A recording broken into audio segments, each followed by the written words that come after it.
Le Cercle RH, notre débat quotidien pour parler d'un sujet dont on parle beaucoup ces derniers temps, les pénuries, la pénurie de main-d'œuvre côté secteur hospitalier. On parlera du secteur privé, du secteur public. Les aides-soignantes, elles font partie du top 10 de Pôle emploi dans les métiers pénuriques, mais aussi les infirmières. Et puis j'ai envie de dire presque tous les métiers de l'hôpital sont impactés.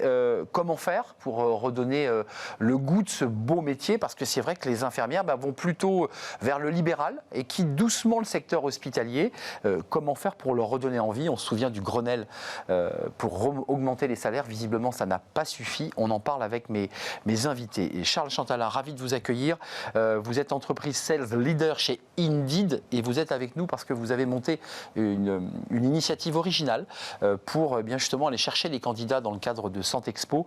Et on va en parler avec Yannick Guénaud parce que vous étiez la main dans la main sur cette initiative. Bonjour Yannick, ravi de vous accueillir. Vous êtes le président de l'école Rockefeller. Directeur général, parce que vous avez un président en effet. Vous êtes le directeur général de l'école Rockefeller, métier de la santé. Paramédical et social. Voilà, paramédical et social. Pour le dire simplement, on connaît bien la marque Indeed, on connaît Rockefeller, mais on connaît moins l'école Rockefeller. Quelles sont les propositions de formation que vous aide-soignante, infirmière? L'école Rockefeller, 100 ans cette année. Formation phare, infirmière. Nous en formons 270 par an, donc on a 3 promotions qui font 800 étudiantes. Donc on est une des plus grosses formations de France en la matière. Aide-soignant, bien évidemment, aussi 120 à 130 par an. Je vous ai vu réagir sur le top 10 de Pôle emploi. Ah, tout à fait, puisque nous sommes précurseurs, nous sommes devant, nous sommes à la limite, nous voyons le marché avant le marché. Nous voyons l'appétence des étudiants à venir sur des formations, sur des métiers. Le métier d'aide-soignant, ça fait déjà plusieurs années que nous ne remplissons plus nos quotas de formation sur ce métier-là. C'est incroyable. Samuel Enjak, vous étiez venu nous voir il y a quelques mois et on vous a réinvité parce que c'est le cœur du sujet. Vous êtes une plateforme Vacamed. Vous mettez en relation le plus rapidement possible. Alors vous n'êtes pas un concurrent d'Indeed, évidemment. L'offre et la demande. 10 infirmières, je suis patron d'un hôpital, vous me dites, je peux peut-être vous trouver la solution. Et on met en relation l'offre et la demande. Il n'y a pas que les infirmières d'ailleurs, il y a les aides-soignantes. Il y a les aides-soignantes, il y a aussi des profils sociaux, médico-sociaux, type éducateurs spécialisés. Moniteur, éducateur et d'autres profils. Vous êtes dépassé par les événements là? Vous êtes, le site explose là en ce moment chez vous? Alors, vu le secteur. Alors, on a une réelle forte demande, une vraie progression au niveau de la demande, en effet, des besoins au niveau des établissements. On a des candidats qui sont quand même présents parce que le fait de faire des vacations, ça reste quand même intéressant pour les candidats. Mais c'est sûr que si on était positionné sur du CDI, on aurait un peu plus de mal parce que oui, il y a par rapport à la demande qu'on peut couvrir, on a vraiment une forte explosion. Mettons les pieds dans le plat, on va parler de la Fédération hospitalière de France qui était à l'initiative à travers cet événement Santexpo, Indeed et évidemment les acteurs de ce sujet. Combien de candidats s'étaient inscrits à votre initiative? Alors on a un partenariat effectivement avec la Fédération hospitalière de France. On avait proposé d'organiser le job dating en quelque sorte de Santexpo sur 3 jours. On a une quinzaine d'établissements qui se sont inscrits pour servir de poisson pilote en quelque sorte pour cette initiative. Et pour ces 3 jours, on a réussi à avoir 2000 inscrits pour des entretiens en direct. On constate finalement qu'une des solutions... Face au RH, face aux acteurs, des 15 poissons pilotes. Voilà, qui se sont prêtés au jeu et ont dit chiche, je détache 2, 3, 4 recruteurs pour venir passer 3 jours sur place. La promesse étant, pour les candidats, plutôt que de passer dans un process de recrutement qui habituellement est un peu long, j'attends quelques jours d'avoir une réponse, de rencontrer quelqu'un immédiatement. Et on a même eu des cas de contrats qui ont été signés sur place. Donc quasiment 1000 entretiens sur ces 2000 inscrits. Et je pense à un établissement comme les Rives de Seine, qui ont dit avoir reçu 19 candidats de très bonne qualité à qui ils envisageaient de faire des offres. Je vais donner la parole à Yannick Guénaud, mais vous nous dites quand on disrupte le parcours de recrutement, on est capable de redonner envie à des jeunes, parce qu'il y a des jeunes, il y a aussi des reconvertis, d'entrer dans la carrière. C'est bien cela? C'est indispensable de changer non seulement les types de profils auxquels on s'adresse et les canaux qu'on utilise pour les toucher, mais il faut effectivement aussi changer le process de candidature. Le facteur clé d'optimisation, c'est la rapidité de réaction. Il faut savoir capter dans la journée, idéalement, un candidat qui est tombé sur votre offre d'emploi. Vive le numérique. Oui, là, le numérique peut aider, mais finalement, les numériques tel qu'il était fait jusqu'à présent n'arrangeaient pas les choses. C'est-à-dire qu'un site d'emploi bête et méchant où je dépose ma candidature et où elle tombe dans un trou noir ne règle rien. En revanche, là, on plateforme se parle de matching où on se parle tout de suite. Physiquement. Ce qu'on a fait physiquement à Santexpo, on peut le faire en digital, c'est-à-dire que vous pouvez, en 2 clics, vous retrouver en entretien vidéo face à un recruteur d'un établissement de santé. Yannick Guénaud, vous êtes avant le marché, vous l'avez dit. Qu'est-ce qui se passe ? Est-ce que c'est, et j'ai une pensée évidemment pour la famille de cette infirmière, parce qu'il faut quand même le dire, il y a des conditions de travail qui se sont complexifiées Covid aidant, des conditions de vie au travail où ils se mettent en danger. Cette femme a été assassinée par un schizophrène, il faut quand même le dire. Les agressions ont augmenté, les conditions de travail se sont dégradées. C'est pour ça que vous ne réussissez pas à remplir vos écoles ? Non.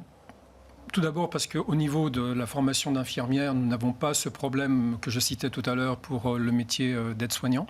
La profession d'infirmière, enfin les candidatures infirmières de la plateforme Parcoursup restent un des premiers vœux de Parcoursup.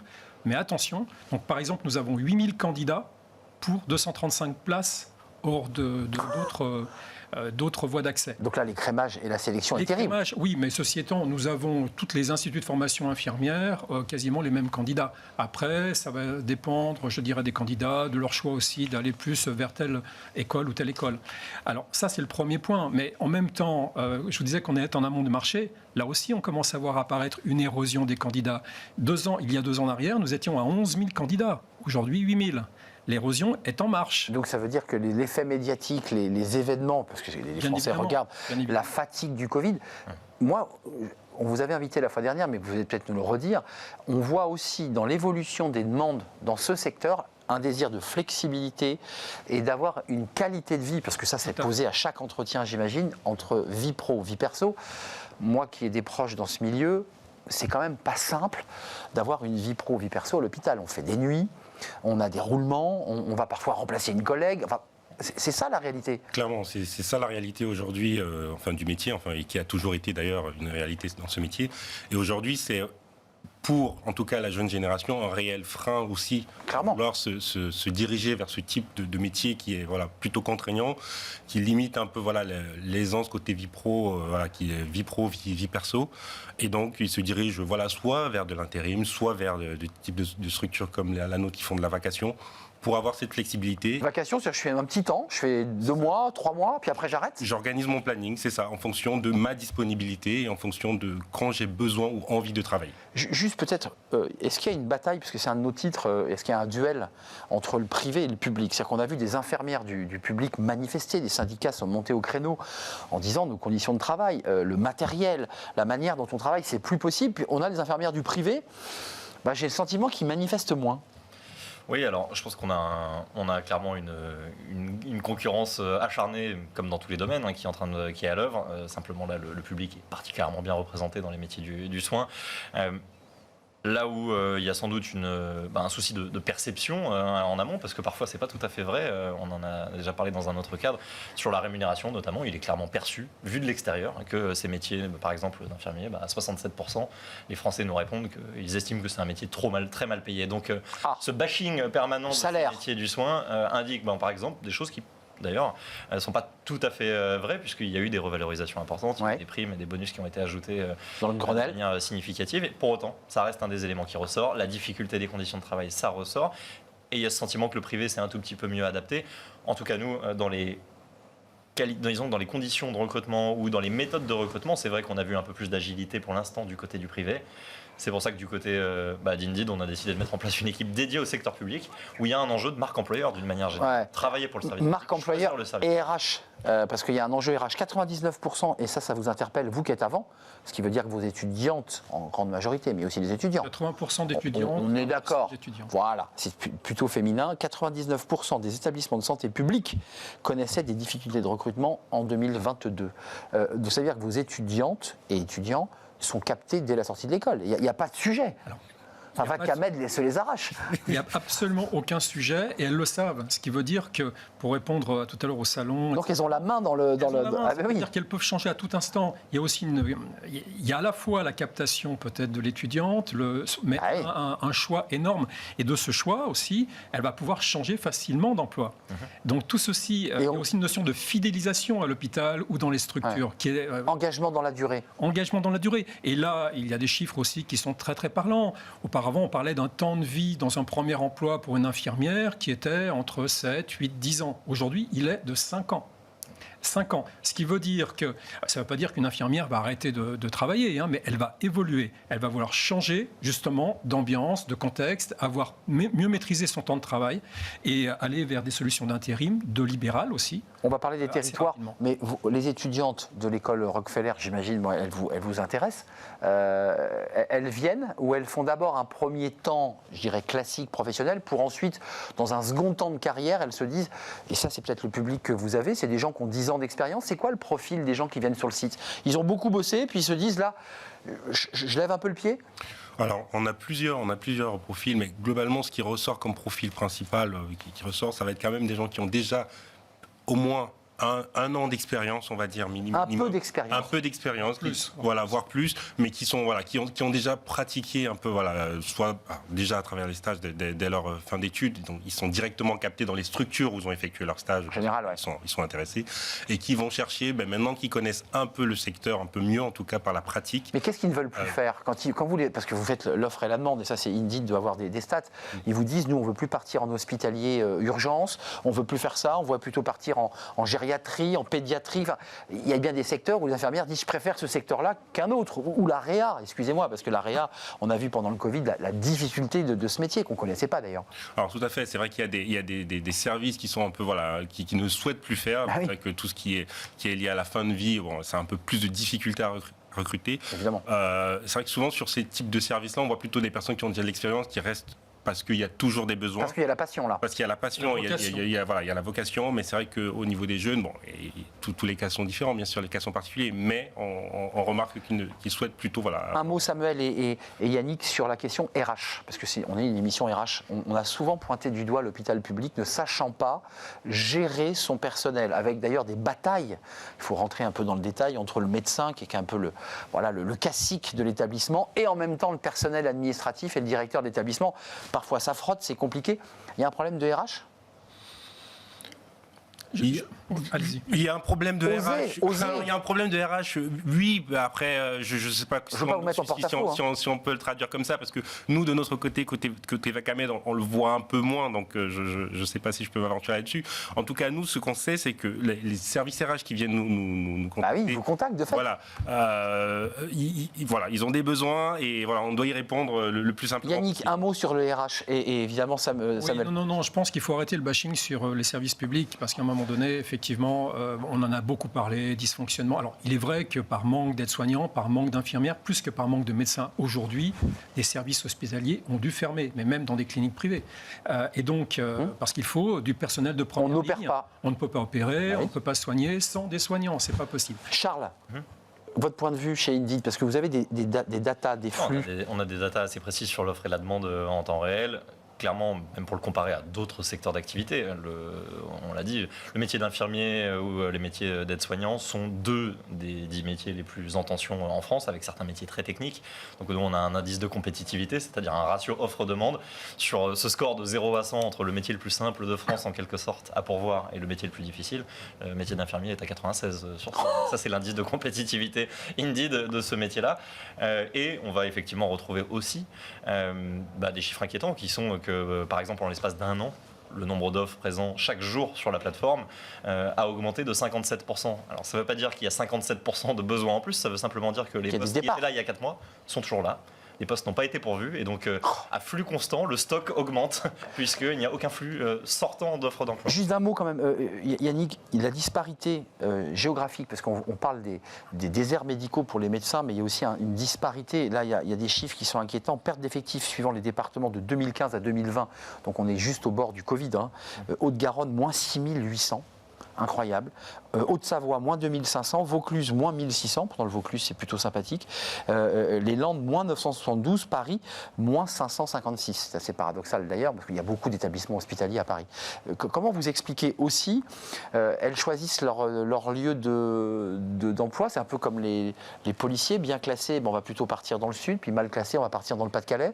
Alors dans les structures publiques, encore une fois, je reviens sur le public quand même, premièrement, il faut savoir que 100% des infirmières sont formées dans le public, directement ou indirectement, puisque nous sommes en formation d'alternance, avec des stages qui deviennent très compliqués à trouver d'ailleurs. On dit que c'est une très bonne formation, le public, par exemple. Très bonne formation. Oui, paradoxalement. Et les structures publiques ont donc un avantage important de pouvoir se positionner plutôt que les privés, je dirais, que les structures privées, pour capter éventuellement des candidates. Pour autant, par rapport à votre question sur ces déperditions, alors moi je suis au Savoyard, je peux répondre pour la Haute-Savoie, pour la Haute-Garonne un peu plus difficilement. Oui, c'est pas la même région. Je ne pense pas que ça soit la même raison. En Haute-Savoie, c'est un phénomène connu depuis très longtemps, c'est-à-dire dans l'Ain et la Haute-Savoie, limitrophe de la Suisse capte. Mais bien sûr. Je dirais, les frontaliers. Les personnels qui ont été formés en France et avec des frottements entre la Suisse et la France. Et des écarts de salaire. Et des écarts de salaire de 1 à 3. Juste une petite recommandation chacun dans vos secteurs respectifs, parce que vous êtes au cœur de ces sujets et vous insistez sur cette question de ce secteur. C'est le salaire, parce que vous l'évoquiez tout à l'heure, Charles Chantala, vous dites, au-delà de cet indice de 96%, il y a quand même un problème de salaire. En tout cas, il y a un problème de perception du salaire et donc la première recommandation, c'est que toute offre d'emploi devrait afficher un package complet, c'est-à-dire un salaire, les bonus et les primes qui y sont attachés, et on a encore moins de 50% des offres d'emploi. Indeed avait tapé du poing sur la table, voilà, déjà. On va progressivement imposer l'affichage des salaires, ou sinon nous estimerons une grille de salaire pour ces métiers-là.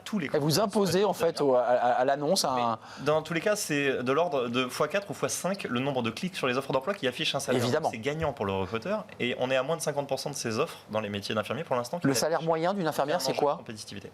Je ne vais pas vous répondre parce en démarrage de carrière, on est entre 2000 à 2200 euros. Net ou brut ? Net. Voilà. Hors prime ? Hors prime. Parce qu'il y a les heures de nuit, il y a les astreintes, et voilà. Et puis après, alors on est les acteurs ont répondu avec effectivement des incitations, des primes. Aujourd'hui, il est très très compliqué d'avoir une vision. Nous, on voit revenir des professionnels comme formateurs chez nous par la suite. Ils y viennent d'ailleurs de plus en plus tôt, de plus en plus jeunes. Ça aussi, c'est un autre débouché. Voilà, ça devient un débouché. Mais votre recommandation ? Il y a des écarts de salaire. On voit que des infirmiers, infirmières, des professionnels qui ont, je dirais, 10 à 15 ans d'ancienneté gagnent facilement 3 500, 4 000 euros par mois de salaire. Donc c'est toujours la même chose. Il y a les chiffres annoncés dans la presse et puis la réalité. Les employeurs, pour des questions de fidélité, ont su répondre sur ces métiers. En mettant des rémunérations importantes en face. On gagne mieux quand on est en vacation, parce que c'est le débat de l'intérimaire qui disait « je préfère faire de l'intérim parce qu'on est mieux payé ». Est-ce que là aussi, c'est un levier pour ceux qui viennent sur Vacamed, qui se disent après tout, la vacation c'est plus simple, je suis un peu mercenaire dans l'affaire. Alors, on gagne un tout petit peu mieux, mais pas beaucoup mieux. C'est-à-dire que les salaires sont quand même payés par les établissements, et pour des raisons d'équité entre les salariés, c'est quand même un salaire qui est assez proche de ce que gagnent des gens en établissement, les professionnels. L'avantage, c'est par contre la flexibilité dans le choix. Donc la qualité de vie. Donc la qualité de vie, voilà. Ça va être surtout ça le gros avantage de venir dans... Quand on voit les études générales, les gens préfèrent presque même à réduire leur salaire pour avoir une meilleure qualité de vie. C'est ce que j'ai lu. C'est peut-être ça aussi la recommandation, c'est que bien sûr, il y a une difficulté parfois à organiser une flexibilité dans les métiers du soin, puisqu'il y a une contrainte de service. Oui. Pour autant, l'autre grand changement sur le marché du travail, au sens large, dans le privé, dans le public, dans tous les métiers, c'est un peu plus de contrôle sur l'équilibre entre ma vie privée et ma vie pro, et la quête de sens. Et là, il y a du sens. Un domaine où il y a une carte à jouer et une chose à mettre en avant. Il y a bien sûr un salaire minimum que toute personne souhaite voir affiché. Et ensuite, tous les Français sont les premiers à reconnaître, oui, ces métiers ont l'air difficiles, mais... On les a applaudis pendant le Covid. Ils sont non seulement essentiels, on les oublie un peu là. Un sens important. Mettons-le en valeur, c'est aussi ce qu'essaye de faire le service public en ce moment. Vous allez recommencer l'initiative de Santé Expo, c'est-à-dire mettre les acteurs autour de la table, vous allez le refaire ? Oui, on a beaucoup échangé avec le ministère de la Santé et plus récemment même avec Pôle emploi pour essayer de lancer une sorte de Tour de France où peut-être pour une région donnée, on va essayer de réunir tous les acteurs de la santé, privés ou publics, lors d'événements. Au niveau des écoles, on organise tout au long de l'année des job dating de la même manière et ça a le même succès, alors peut-être à une échelle plus réduite, mais le même succès, que ce soit d'ailleurs d'ailleurs pour les métiers d'infirmière dont on a beaucoup parlé, d'aide-soignant, d'auxiliaire de puériculture, enfin Oui, tous les mais métiers tous de ces autres première métiers. ligne, toutes les structures. Merci à vous trois, messieurs. Merci Samuel Njok, fondateur de Vacamed, d'être venu sur notre plateau. Je remercie Yannick Guénaud, directeur général et non pas président, mais c'est peut-être un jour président, je ne sais pas, de l'école Rockefeller, les métiers du soin, de la santé, aide-soignante, infirmière. Et merci à Charles Chantala d'être venu nous rendre visite, entreprise Sales Leader. C'est toujours compliqué avec les titres en anglais. Hein. Directeur commercial, ça vous va, mais ça me plaît. Vous êtes directeur commercial chez Indeed avec cette initiative Santexpo et je pense que vous allez reprendre cette initiative. Vous l'avez évoqué avec un tour de France. Merci à vous trois. On termine avec Fenêtre sur l'emploi et j'accueille mon invité.